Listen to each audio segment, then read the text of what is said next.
You are welcome to LFN What's Your Say? The #1 listening show where we discuss real issues with real people like you. We are still featuring R. Kelly. Real name, Robert Sylvester Kelly. Also known as the R&B King. Despite the trials against R. Kelly being conducted with utmost privacy, many still wonder why the evidence arraigned before court by the prosecution was kept private as well, considering the privacy was meant only to cover the identity of the witnesses. Until now, the prosecutors have not explained to the public how they were able to prove that by the time R. Kelly was indulging with these women, they were not yet of age like they allege. For those who were not in the courthouse overflow, be informed that the only evidence prosecution was able to present were plane tickets, travel arrangements, and hotel stays. And these they tried to compare with their age at that time. This rather insufficient evidence was accompanied with witness testimonies, and the very same stories they told both on social media, and during the surviving R. Kelly docuseries. Embarrassing as it may sound, this is the only evidence that the jury based on to determine whether the women had actually been underage. Word of mouth. Can you imagine? By doing this, the jurors and judges involved are suggesting that if any of them took a flight with someone of the opposite gender, and the two made a hotel booking for two, they must do it. Well, if they are so weak that every time they encounter a person in such circumstances they must get laid, it's important for them to know that some people are different, and not every time that they share time with the opposite gender should they will have to indulge in that manner. Travel tickets and hotel bookings therefore do not guarantee that R. Kelly committed any of the alleged crimes he was found guilty for, both in New York and Chicago. Also, by doing this, the judge and her jury are suggesting that women are so holy and will never lie on the stand. Just because someone took the stand and said, "I was underage when this and that happened," doesn't necessarily mean it's true. It's actually very strange to see that the courts did believe stories told by people who have time and again been caught telling lies on social media, on television interviews, and even sometimes under oath. And a number of them have been confident enough to admit to this, and promise to tell the truth this time round, something we are not sure they were able to do. How on earth can court sentence a man to 30 years in prison basing on just stories told by perpetual liars fond of being deceitful? Meanwhile, one of the key prosecution witnesses in the Chicago trial, who goes by the name Lisa Van Allen, only managed to remember she was 18 when she met R. Kelly after she was busted. And quickly she transitioned from being minor 2 to individual D. If this happened with one of the prosecution witnesses, what's the guarantee that the rest could remember their respective ages when they did engage intimately with R. Kelly? And that is if they ever did, because some of them are actually lying about this. Isn't Lisa Van Allen's example of a memory fail enough for all the charges that suggested victims were underage to be dismissed? Speaking of Lisa Van Allen, who was supposed to be the key prosecution witness at the trial, she told the federal grand jury in 2019 that she was 17 when she met R. Kelly at the Home Alone video shoot, the same claim she had made repeatedly before and over the years, including when she was a prosecution witness at the 2008 Cook County trial. With this claim, she became minor 2 on the Chicago federal indictment, which stated that R. Kelly abused her. In an investigation to determine if she was being truthful about her age, the owner of the rental where the video shoot was done provided records showing that the event took place when Lisa Van Allen had already turned 18, and this meant she was not a victim like she had always stated under oath.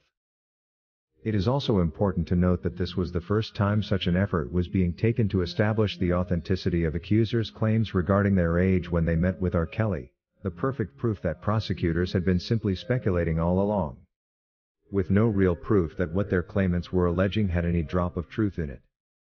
And without shame, they went ahead and indicted the R&B King based on such speculations.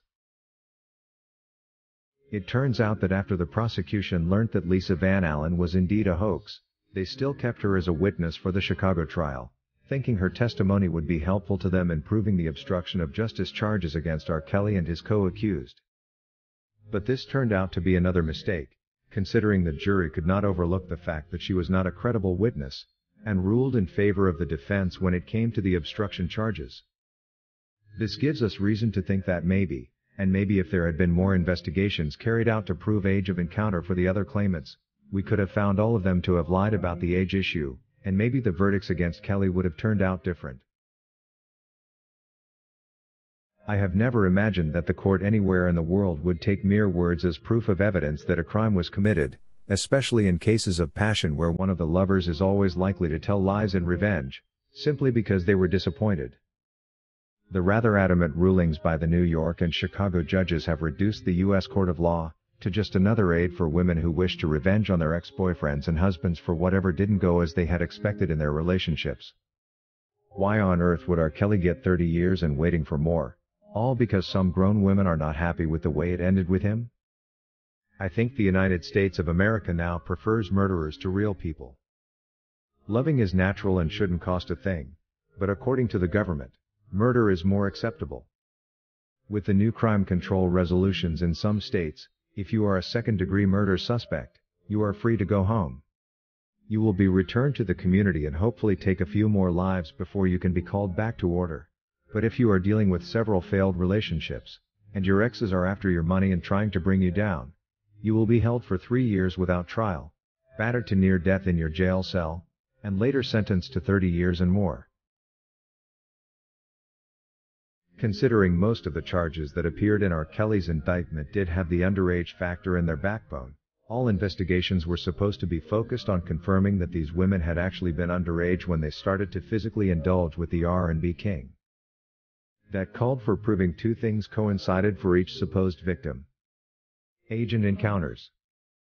And if the two don't tally, then R. Kelly would have to be found innocent for all such charges. And if any of the two factors cannot be proved, then R. Kelly would have to be acquitted for a lack of evidence on those particular charges. Remember, there is nothing illegal with an adult male spending time with a minor, for as long as they are not under lock and key, and the two are not involved as intimately. If R. Kelly stated that this was the case, only impeccable evidence should prove him otherwise, not mere talk. According to Ramona Johnson, I was always told money is the root of all evil and it sounded unreal. Now I can see indeed money makes people do things. It is hard to believe that people have done all this to R. Kelly, all for the almighty dollar. It's a shame to learn that people can have all this hatred for one person. Despite all this, however, R. Kelly still has his true fans supporting and defending him, loving him and working hard to make sure the truth is known to the world, and that should tell you something. I am praying for you, R. Kelly. You will always be my number one. If you wish to take part in a live interview discussing any of these topics, let us know by sending an email to sashalfnmedia@gmail.com for scheduling. Thank you for watching today's video, a production of LFN Media, giving you another perspective of issues at hand. We make it our business to keep you updated with the truth amidst the cloud of lies the media wants you to believe. It is therefore important to subscribe to this channel, hit the bell icon and allow all notifications so that you don't miss out whenever we publish a new video.